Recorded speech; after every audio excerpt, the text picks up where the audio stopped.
हो दुर्गेश? जी सर, मैं उदयपुर से। अभी कहाँ से आए हो? अभी सर सांगानेर से। ट्रेन से उतर के सीधा? ट्रेन से आए हो या फिर कहीं से? ट्रेन से। ट्रेन से? जी सर। अभी ट्रेन से उतर के आए हो? जी सर, सुबह ही। सुबह ही थी। जी। कपड़े लेने आए साथ में?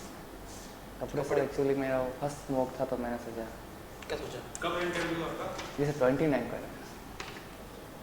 क्या सोचा? एक बार मेरे को आइडिया नहीं था कैसा ड्रेसअप का, कैसा इंटरव्यू जाने के लिए आपको आइडिया नहीं होता कैसा कपड़े पहनने चाहिए? कभी देखा नहीं इंटरव्यू यूट्यूब वगैरह पे? देखा है बट सर ध्यान रखिएगा। अभी सर वो यूनिफॉर्म प्रॉपर तैयार नहीं थी इससे। कोई बात नहीं, ध्यान रखिएगा नेक्स्ट टाइम। चलिए Durgesh, tell me about yourself in brief. जी सर, मेरा नाम दुर्गेश लोहार है। मैं राजस्थान के जिलों के नगरी उदयपुर से बिलोंग करता हूँ। मैंने अपनी माध्यमिक शिक्षा गांव के ही सीनियर सेकेंडरी स्कूल से पास की है। इसके बाद मैंने sir 12th sir Guru Nanak public school Udaipur से पास की है। इसके अलावा मैंने सर GCA से पूरे कॉर्पोरेट इंजीनियरिंग कॉलेज अजमेर से अपना ग्रेजुएशन किया। आप उदयपुर से बिलोंग करते हैं? जी सर। मुझे उदयपुर के बारे में कुछ बताएं। उदयपुर बहुत सर मतलब प्रसिद्ध। जी सर, राजस्थान में सर ट्रेवल डेस्टिनेशन के लिए सबसे अभी ट्रेवल एंड लेजर और अलग अलग नेट जी और अलग अलग जो भी ट्रेवलिंग मैगजीन जो है उनमें इसके बारे में काफ़ी बताएं क्या है इसमें से? जी सर, उसमें सर अभी नंबर 2 रैंकिंग पे दिया गया है। इसके अलावा जो भी होटल्स हैं उनको अच्छी खासी रैंकिंग मिली है। उदयपुर में ऐसा क्या है? उदयपुर में सर मेनली झीलों के लिए फेमस है। इसके कौन अलावा सी झीलें हैं, कौन क्या है? जी सर, वहाँ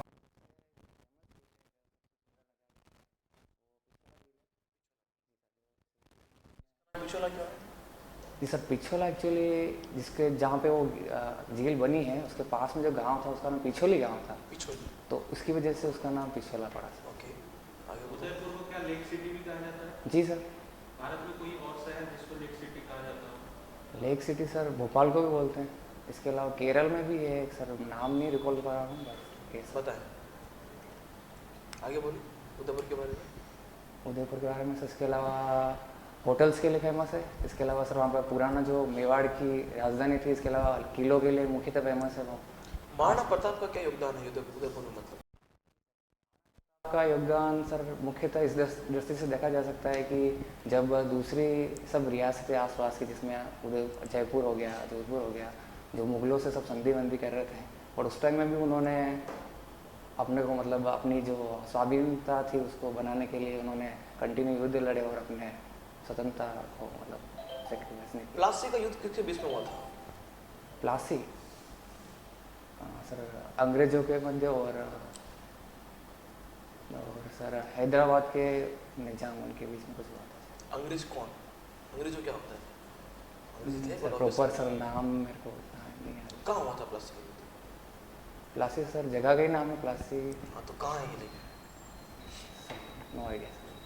हल्दीघाटी का युद्ध हल्दीघाटी है सर राजसमंद। किसके बीच हुआ था? अकबर की सेना और महाराणा प्रताप जी की सेना। हल्दीघाटी कहाँ है? राजसमंद। राजसमंद में? जी सर। हल्दीघाटी के युद्ध में अकबर आया था? नहीं सर, मान सिंह जी ने सेना का नेतृत्व किया था जो जयपुर के शासक थे। दुर्गेश, आपने अपना जो फर्स्ट प्रेफरेंस दिया है PWD को, जी सर, सबसे लास्ट दिया है पंचायती राज को, कोई विशेष कारण इसका? सर PWD का प्रेफरेंस देने का मेन रीज़न ये था सर कि मैं जिस एरिया से बिलोंग करता हूँ, मुझे लगता है अगर मेरे को भविष्य में या फिर अगर कभी अपने एरिया में अगर सेवा करने का मौका मिले तो PWD ऐसा डिपार्टमेंट जिसमें मैं अपने एरिया में सेवा दे सकता हूँ।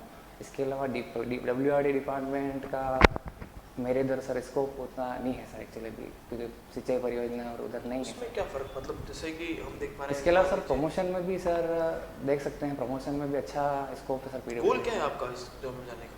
गवर्नमेंट जॉब में जाने का गोल क्या है आपका? गोल सर मुख्यतः आपका गोल ये है कि मुझे मेरे पास जुड़ने वाले जनता है उनकी सेवा करनी है, या फिर कोई भी जनता उनकी सेवा कर सकते हो? जी सर, लेकिन मैं चाहता हूँ सर मैं अपने एरिया में रह के अगर करूँ तो अच्छा है। बाकी सर मैं पूरा राजस्थान में कभी कंफर्टेबल हूँ। मैं विभिन्न 3-4 सिटी में वैसे रह चुका हूँ सर पहले तो फिर विशेष कारण क्या है PWD का प्रेफरेंस देने का? जी सर, मुझे लग रहा है सर जहाँ जो एरिया मेरा वेल नोन है, मैं अगर वहाँ सेवा दूँ तो अच्छा है। बाकी सर ऑलरेडी कुछ ऐसा प्रॉब्लम। चलिए, सो दुर्गेश, आपके फेवरेट सब्जेक्ट कौन कौन से हैं? फेवरेट सब्जेक्ट सर सॉइल, सर्वे और एनवायरनमेंट। दुर्गेश, जी दुर्गेश PhD डिपार्टमेंट का क्या ऑब्जेक्टिव है? Main purpose ma'am portable water supply करना है main purpose। पोर्टेबल उसके अलावा वाटर सीवेज सप्लाई के- करना। हाँ जी चलिए, यदि बात की जाए वाटर क्वालिटी कंट्रोल, जी मैम। क्या है वाटर क्वालिटी कंट्रोल? जो मैम जो नेचुरल रिसोर्स से जो वाटर लेते हैं उसकी अपन पहले क्वालिटी चेक करते हैं ताकि वो डायरेक्ट सप्लाई के लिए मतलब कौन कौन से पैरामीटर्स होने चाहिए पोर्टेबल वाटर के अंदर? पोर्टेबल में जैसे ऑर्डर नहीं होना चाहिए, पीएच जो 6.5 से 8.5 के बीच में होना चाहिए, ठीक है। टर्बिडिटी लीस्ट होनी चाहिए, कौन उसके कौन अलावा- ये कौन से पैरामीटर है जो आप बता रहे हो मुझे? Chemical parameter. ये केमिकल हैं, तो फिजिकल कौन से होते हैं? फिजिकल में मैम जो अपन आंखों से देख सकते हैं जिसमें कलर हो गया उसका जो टर्बिडिटी पे होगी, ठीक है। उसके अलावा उसकी स्मेल हो गई, हम्म, इसके अलावा सेडिमेंट्स हो गए, सेडिमेंट और टर्बिडिटी। सस्पेंडेड सॉलिड Suspended जो solids। फ्लोटिंग करते हैं, सस्पेंडेड कोलोइडल फॉर्म। चलिए, यदि बात की जाए आपसे ट्रिकलिंग फिल्टर के बारे में, जी मैम। क्या है ट्रिकलिंग फिल्टर, कहाँ काम आता है trickling filter? Trickling filter ma'am sewage treatment में यूज़ होता है, जो कि सेकेंडरी बायोलॉजिकल जो ट्रीटमेंट है उसमें यूज़ होता है उसका। उसमें मैम उसके ऊपर पानी को कैसा सिस्टम है ये, सस्पेंडेड ग्रोथ है या अटैच्ड ग्रोथ है? ये अटैच्ड ग्रोथ सिस्टम है। अटैच्ड ग्रोथ सिस्टम है, ठीक है। और कुछ बताना चाहेंगे ट्रिकलिंग फिल्टर के बारे में? जी मैम, इसमें पानी जब वो फ्लडिंग कर देते हैं उसके ऊपर तो वो उसके कंटिन्यूस उसमें रिसता जाता है टाइम के साथ। उसमें एक जो एल्यूमिनियम जो लेयर बनती है, सॉरी मैम, एक फॉर्मूला है ट्रिकलिंग फिल्टर का मैम एफिशिएंसी कैलकुलेट जी करने मैम। के लिए, बताएं उस फॉर्मूले को। efficiency के formula है। जी मैम, पूरी तरह मैं याद recall- नहीं आ रहा पूरा आपको, रिकॉल। चलिए कोई बात नहीं। स्लो सैंड फिल्टर और रैपिड सैंड फिल्टर, क्या डिफरेंस है इन दोनों के अंदर? जी मैम, मुख्यतः तो उनकी फिल्टरिंग रेट का डिफरेंस है मेन तो। उसके अलावा उनका जो उनकी जो क्वालिटी है उसमें भी थोड़ा फर्क है। जैसे स्लो सैंड फिल्टर ज़्यादा अच्छी क्वालिटी का वाटर देता है लेकिन उसकी फिल्टरिंग रेट कम है। इसके अलावा जो फिल्टरिंग रेट कम है या टाइम ज़्यादा है? फिल्टरिंग रेट भी कम है और टाइम भी ज़्यादा है। टाइम हम और उस पर एक्चुअली पूरी रेट अगर कंफर्म कर चलिए, जाए, यदि लीटर बात पर की मीटर जाए पर- उसके अंदर सीयू की, जी मैम, क्या होता है स्लो सैंड फिल्टर के अंदर और क्या होता है रैपिड सैंड फिल्टर के अंदर? स्लो सैंड फिल्टर में मैम होता है सीयू समझ गए? जी ma'am, coefficient of uniformity. Slow sand filter में इसकी वैल्यू मैम 2 से कम होती है 2 से कम होती जी है, ठीक है। और रैपिड सैंड फिल्टर में इसकी वैल्यू 3 से 5 के समथिंग कुछ होती है। अभी आपको श्योर नहीं है आप? 3 से 5 के बीच में होती है मैम, थोड़ा कम। चलिए, आप मुझे बताइए कि यदि सीवेज ट्रीटमेंट प्लांट की बात की जाए तो सीवरेज पाइप्स जो होते हैं उनको फुल डायमीटर के लिए डिज़ाइन क्यों नहीं किया जाता? मैम वो एक्चुअली सीवेज ट्रीटमेंट जो सीवेज की जो अपन फ्लो करते हैं वो ग्रेविटेशनल फ्लो होता है, तो इसलिए अपन उसको फुल के लिए नहीं करते हैं। नहीं, कोई और अदर रीज़न? ग्रेविटेशनल फ्लो होता है, ओपन भी होते हैं कहीं कहीं पर चैनल। फुल के लिए नो, नहीं आइडिया आपको? चलिए, ये बताइए आप, एक पाइप और एक ट्यूब में क्या डिफरेंस है? पाइप और ट्यूब आइडिया नहीं है। चलिए, आप मुझे बताइए सर्वेइंग किस प्रिंसिपल पे काम करता है? सर्विंग मैम ओवरऑल पूरे सर्विंग सब सर्वेइंग का क्या प्रिंसिपल है, मतलब सर्विंग बेसिक प्रिंसिपल जो सर्वेइंग के होता है? किसी भी पॉइंट का जब अपन रेफरेंस लेते हैं तो एटलीस्ट 2 रेफरेंस होने चाहिए और इसके अलावा working from whole to part. Whole to the part, जी मैम। ऐसा क्यों? पार्ट टू दी होल क्यों नहीं करते? जी मैम, इसका मेन रीज़न ये है कि अगर अपन पार्ट टू होल जाएंगे तो मैम जो आपने छोटा जो मेजरमेंट किया है उसमें अगर कुछ अगर आप एरर आ गई तो जब उसमें लार्ज स्केल पे ले जाएंगे तो वो उसमें ऐड होती जाएगी। ओके, आप मुझे ये बता सकते हैं कि कौन कौन से टेप करेक्शन होते हैं सर्वेइंग के अंदर? टेप करेक्शन, नाम स्लोप बता करेक्शन होता दीजिए। है। इसके अलावा उसका पूल करेक्शन होता है। कौन सा? सेक- पुल पूल करेक्शन। करेक्शन, जी। सेक करेक्शन होता है, टेम्परेचर करेक्शन होता है, इसके अलावा MSL करेक्शन भी होता है। ठीक है, जी। चलिए, आप मुझे बेंचमार्क के बारे में बताएं कुछ। बेंचमार्क क्या है? बेंचमार्क एक तरह से अपना रेफरेंस पॉइंट है जिसके रेस्पेक्ट में अपन कोई भी लेवलिंग वर्क करते हैं ये कुछ भी कोई भी हो सकता है, परमानेंट भी हो सकता है, टेम्परेरी भी हो सकता है। ठीक है। मीन सी लेवल हम किसको काउंट करते हैं अभी प्रेजेंट में? बॉम्बे पोर्ट को। बॉम्बे में कहाँ पर? बॉम्बे हाई। नहीं, बॉम्बे में भी पर्टिकुलर एक जगह होगी ना जिसका काउंट करते हैं, आइडिया नहीं है आपको? चलिए, एनोड सैंड के बारे में कुछ बताइए। एनोड सैंड सुना है नाम? जी जी जी मैम, जो टेस्टिंग पर्पस के लिए अपन जितने भी जो क्यूब्स और यूज़ करते हैं उसके अंदर जो भी अपन सैंड यूज़ करते हैं उसमें एनोड सीमेंट ही यूज़ करते हैं, इतना पता है। टेस्टिंग के लिए एनोड सैंड कैसे यूज करेंगे? टेस्टिंग तो जब हम किसी प्रोजेक्ट की हो रही होगी ना, कोई भी प्रोजेक्ट चल रहा होगा तो वहाँ पे टेस्टिंग हो रही होगी, तो मैम, वहाँ की जैसे- सैंड होनी चाहिए वो। जी जी जी जैसे मोटार की स्ट्रेंथ के लिए टेस्ट करते हैं अपन, तो उसके लिए अपन जो सीमेंट और सैंड का जो प्रोपोर्शनिंग लेंगे तो उसमें जो सैंड लेंगे वो एनोड सैंड लेंगे। कंक्रीट की फ्री फॉल हाइट कितनी होनी चाहिए? Free fall height 1.5 metre. 1.5 metre होनी चाहिए। इससे कम ज़्यादा होगी तो क्या होगा? ज़्यादा होगी तो मैम प्रॉब्लम है, जिसमें सेग्रेशन और ब्लीडिंग का प्रॉब्लम हो सकता है। ठीक बाकी है। कम होगी तो प्रॉब्लम है। हनी कॉम्बिंग से आप क्या समझते हैं? हनी कॉम्बिंग जी मैम एक तरह से उसमें जब अपन कंक्रीट को प्लेसमेंट करते हैं, अगर उसमें वॉइड्स रह जाएं, अगर प्रॉपर कॉम्पैक्शन नहीं कर पाए आप, तो उसमें क्या होता है मैम, पाइपिंग हो जाती है जिसमें मतलब पोर्स रह जाते हैं, तो इन फ्यूचर उसमें पानी हो सकता है और कोई भी प्रॉब्लम हो सकती है, अपने स्ट्रेंथ को कम कर सकता है। चलिए दुर्गेश, मेरा लास्ट क्वेश्चन है आपसे। आप मुझे ये बताइए, फैक्टर ऑफ सेफ्टी की यदि बात की जाए तो स्टील के लिए यील्ड स्ट्रेस से डिफाइन होता है, जी मैम। है ना, और कंक्रीट के लिए अल्टीमेट स्ट्रेंथ से डिफाइंड होता है, जी। ऐसा क्यों?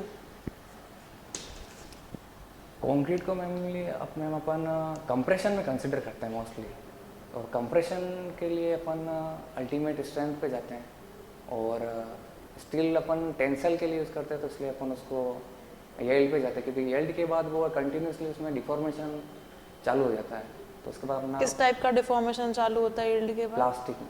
प्लास्टिक डिफॉर्मेशन चालू होता है। चलिए, thank you Durgesh sir. Durgesh, जी सर। डिफॉर्मेशन से ही शुरू करते हैं। अगर आपने किसी बीम के ऊपर या किसी बार के ऊपर किसी मेंबर के ऊपर लोड लगाया और इलास्टिक लिमिट के अंदर लोड है, जी सर। तो क्या उसके वॉल्यूम में चेंज आएगा? इलास्टिक लिमिट के अंदर है तो वॉल्यूम, में चेंज आएगा? जी सर, वॉल्यूम में चेंज जी आएगा। है। अच्छा, कौन सा डिफॉर्मेशन ऐसा होगा जिसमें वॉल्यूम में चेंज नहीं आएगा? सीयर डिफॉर्मेशन होगा उसमें सर, वॉल्यूम में चेंज नहीं होता है। श्योर है आप? जी सर। चलिए, सीयर डिफॉर्मेशन में फिर क्या चेंज होता है जब वॉल्यूम चेंज नहीं होता? शेप चेंज होती है सर उसमें। Shape change. जी सर। बहुत अच्छा। आप मुझे पाइप और चैनल में डिफरेंस बता दीजिए। पाइप और चैनल सर,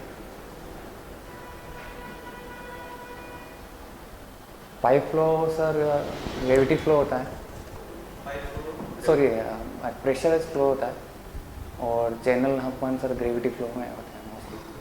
और कोई डिफरेंस? इसके अलावा सर सॉरी सर नहीं सोच रहा। चलिए, रेनॉल्ड नंबर के बारे में कुछ बताएंगे? जी सर, ये फ्लो को कैरेक्टराइज करने के लिए एक डिफाइंड नंबर है, जिसमें अलग अलग वैल्यूज़ के डिपेंड पे अपन लेमिनार, ट्रांजिशन और टर्बुलेंट को अपन डिफाइन करते हैं। ट्रांजिशन रीजन में फ्लो का कैसा कैरेक्टरिस्टिक रहता है? फ्लो कैसा बिहेव करता है? जी सर, उसमें कंटिन्यूसली मिक्सिंग होती है फ्लो फ्लूइड की। जी सर। तो टर्बुलेंट में भी होती है? टर्बुलेंट में होती है, बट सर जो ट्रांजिशन स्टेट होती है उसमें अनडिफाइंड कह सकते हैं एक तरह से। तो क्या टर्बुलेंट में डिफाइन होता है? जी सर, उसके लिए इक्वेशंस डेराइव्ड हैं सर, तो आई थिंक होता है सर। चलिए, माउंटेन एवरेस्ट 8848 मीटर है ना? जी सर। कहाँ से इसका मेजरमेंट किया गया है, ये हाइट? MSL सर, मीन सी लेवल सर। जैसा आप बता रहे थे मीन सी लेवल मुंबई में, जी सर। अगर वही माउंटेन एवरेस्ट की हम लोग मेजरमेंट करें जी कैलकाटा से सी लेवल से, जी सर। तो हाइट सेम आएगी डिफरेंट आएगी? हाइट सर ज़्यादा आएगी। हाइट ज़्यादा आएगी कैसे? सॉरी सर, कम आएगी सर, कम आएगी? कम आएगी क्यों? सर, क्योंकि जो कैलकाटा पोर्ट का जो मीन सी लेवल है वो थोड़ा सा हाई है सर, थोड़ा सा कंपेयर टू बॉम्बे। चलिए, स्टैटिक लोड किसे कहेंगे? स्टैटिक लोड सर अगर कंटिन्यू किसी पे लोड लगे तो सर वो स्टैटिक लोड है, और जिसमें मतलब सॉरी मतलब उस पर अगर वेरिएशन ना हो सर, जैसे कि डायनेमिक, जैसे अपन व्हील लोड होता है सर, उसको जैसे अपन डायनेमिक कंसिडर करते हैं और एक पर्टिकुलर कंटिन्यूसली एक ही स्टेट में लोड लिखे तो sir static load, same load अगर कंटिन्यू लगे। और कुछ बताना चाहेंगे? चलिए, ट्रू स्ट्रेस और इंजीनियरिंग स्ट्रेस जी सर। दोनों में क्या डिफरेंस है? सर अपन टेंशन और जब कंप्रेशन में अपन बार को अपन स्ट्रेन जब ग्राफ प्लॉट करते हैं, उसमें अगर अपन एक्चुअल एरिया से कंसिडर किया जाए अगर स्ट्रेस को, तो सर वो ट्रू स्ट्रेस आएगी। इसके अलावा इंजीनियरिंग में अपन ये मानते हैं कि सर उसमें डायमीटर में चेंज नहीं हुआ है, तो अपन एक तरह से कॉन्स्टेंट वैल्यू लेके चलते हैं उसकी, तो इनिशियल डायमीटर से ही, इनिशियल एरिया से ही अपन कैलकुलेट करते हैं उसकी स्ट्रेन। श्योर है आप? जी सर।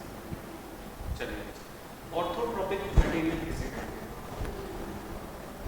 ऑर्थोट्रोपिक मटेरियल जिसमें सर ऑर्थोगोनल डायरेक्शंस में प्रॉपर्टी सेम हो sir. Orthogonal directional property same same हो या डिफरेंट? सेम। सेम। श्योर? जी सर। चलिए, आइसोट्रोपिक किसे कहते हैं? किसी पर्टिकुलर पॉइंट पर पूरे अगर बात की जाए मटेरियल के, तो सर उसकी हर डायरेक्शन में अगर प्रॉपर्टी सेम है तो सर वो आइसोट्रोपिक है। ड्राफ्ट ट्यूब का नाम सुना है? ड्राफ्ट ट्यूब समझते हैं? ड्राफ्ट ट्यूब, जी सर। क्या डिसएडवांटेज है ड्राफ्ट ट्यूब? डिसएडवांटेज सर मैं नहीं सोच पा रहा हूँ। उसके केवल एडवांटेज ही आपको पता है? जी सर। चलिए, अच्छा, कोई बात नहीं। A1 V1 बराबर A2 V2 लगाते हैं, जी सर। इसको लगाने में क्या क्या एजम्पशंस आपने? जी सर, स्टडी फ्लो होता है, इसके अलावा इनकम्प्रेसिबल फ्लो है, और न्यूटन एंड फ्लूइड है न्यूटोनियन फ्लो। जी श्योर? जी न्यूटोनियन यानी विस्कोसिटी का इन्फ्लुएंस होना चाहिए? जी सर। श्योर? यानी ये विस्कस के लिए भी एप्लीकेबल होगा? जी सर। और आइडियल के लिए? आइडियल के लिए आइडियल के लिए भी होगा? दोनों कंडीशंस में होल्ड करेगा? जी सर। श्योर? जी सर। चलिए, अच्छा, आप मुझे ये बता दीजिए, आज का न्यूज़पेपर पढ़ा आपने? जी नहीं सर, आज ट्रेन में है तो सर नहीं पढ़ पाया था। लास्ट टाइम कब न्यूज़पेपर पढ़ा? परसों का सर। कल भी नहीं पढ़ा? जी सर। चलिए, अच्छा, इंडिया में कोरोना में कितने एक्टिव केस हैं? 29,000 समथिंग कुछ है। 49। जी सर। श्योर है? डेली केस सर इतने आ रहे हैं, अभी एक्टिव केस सर, इंडिया में कितने? Sorry sir, active case corona की वजह से इंडिया में अब तक कितने लोगों की जान जा चुकी अराउंड 1 मिलियन सर। है? 1 मिलियन, 10 लाख। जी श्योर? चलिए, मैं आपसे एक दो क्वेश्चन और करंट अफेयर्स से पूछ सकता हूँ। आप ये बता दीजिए, अभी जो पैरा ओलंपिक्स हुआ था, जी सर। इंडिया ने कितने मेडल थे और कौन से रहे थे? India sir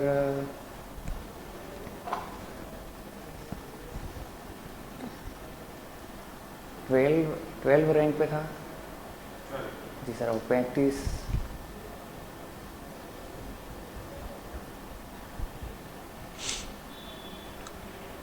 sorry sir, medal नहीं गिन पा रहा हूँ। एक गोल्ड मेडल था। चलिए, अभी रिसेंटली आने वाले समय में, अगले 1 साल में जी सर। भारत में कहाँ विधानसभा के चुनाव होने वाले हैं?